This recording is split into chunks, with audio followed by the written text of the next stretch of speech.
Hey, my name is Kenny. I am a product leader here at Gitlab. I wanted to walk through, many of you have seen that as a ops section, we've been creating a deployment direction and been responding to competitors like Harness, who are entering the market for a single DevOps platform from the release side of capabilities. I wanted to kind of walk through how we've been responding over the last couple of months. It's been happening in a bunch of different places, and I thought it would be important for me to coalesce all of that into kind of a consistent view of our response and how the deployment direction came to be and what our next steps are. So let me go ahead and share my screen. This is the one. Okay.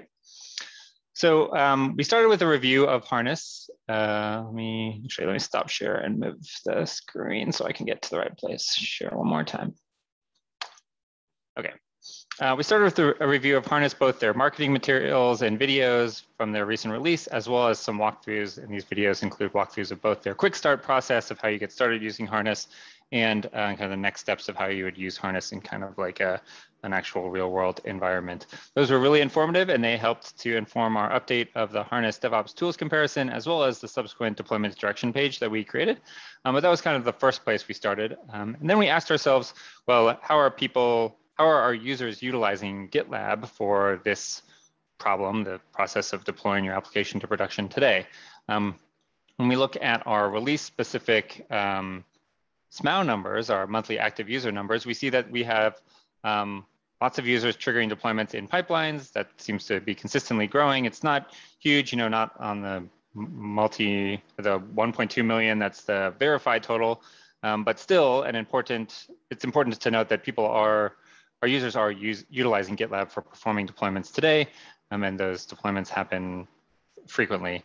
We also noticed through some investigation that there's a kind of unique set of users who are not using automated pipeline triggered deployments, but are creating actual releases and interacting with release objects in GitLab. And those tend to be a subset. It's kind of an either or. You're maybe a more traditional organization that doesn't have automated deployments, and so you're using our process of creating actual releases and the artifacts for them from tags, or you're deploying to progressively or continuously with CD via pipelines.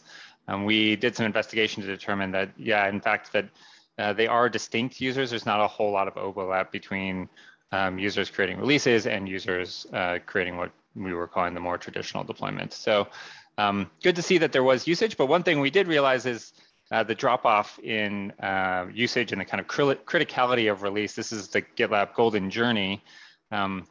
Golden Journey describes what we consider to be the most critical adoption path for our product because it releases and enables, sorry, pun intended, enables the utilization of other categories. So it's really important that we nail the process of users moving from create to verify to release, because when we have release usage, we know that that can trigger and enable, monitor, protect, and configure usage as well. So when we first investigated this, that was 37%. We've then subsequently created dashboards to track this on an ongoing basis. And we have seen, let me clear out, this is the verify to release funnel. We have actually seen that that has been going up steadily since May, when we captured that 37% to 54% for the full month of July. And we're waiting to see finalized numbers for August. I'm recording this on August 31st, so we should see those tomorrow. We, as a result of kind of recognizing, hey, this is really an important capability, and we've got competitors who are entering the market from adjacencies that we need to make sure that we're responding to, we added a Q3 OKR to ensure that we, as a ops section, focus on that golden journey from verified to release. We said to improve it to 41 at the time when we thought it was 37. We've since surpassed that, so we'll need to reset that goal. All of that helped us think about, well, how are we structuring our product organization to pursue this direction? And one thing we realized was that previously we'd had a direction that consisted of configure and release was typically more associated with what we previously called the CI/CD section, and configure was with the ops section. But we realized that it's really important that we not create barriers between those two and think of them distinctly and distinct jobs to be done, but really think about deployment as the combination of what we previously called the release and configure stages. So we created a deployment direction to really highlight what we're trying to achieve. Kevin does a great job of outlining a video overview of exactly what that deployment direction is. But this has helped solidify the team to think about what are the most important things that we should be pursuing, including our kind of one-year plan that highlighted to us the need for some new categories. And so actually we subsequently said, hey, these are the things we need to execute on: environment management, platform management. Let's call those out. Let's create new environment management. We ended up calling it delivery management categories, just for these two stage teams, configure and release, to own, so that we can ensure that we're focusing on this deployment direction.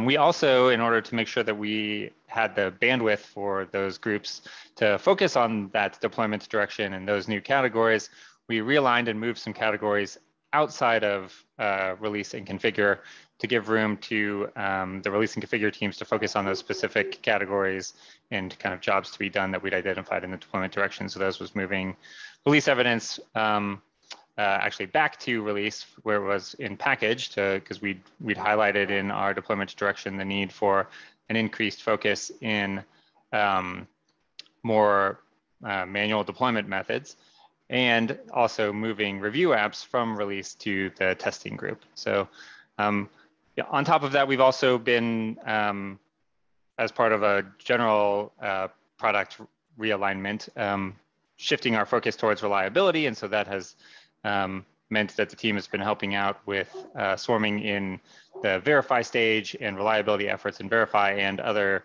stages across the product. But we've tried to ensure that the groups themselves have the right set of categories to go pursue to make sure that we can continue to build the product capabilities that will allow us to lead here and not fall behind competition. So hopefully this video highlights to you the response that we've had to creating the deployment direction, why we created it, what our next steps were, and how we're moving forward with the new direction and the new categories. So thanks a lot, and I will talk to you all later. Take care.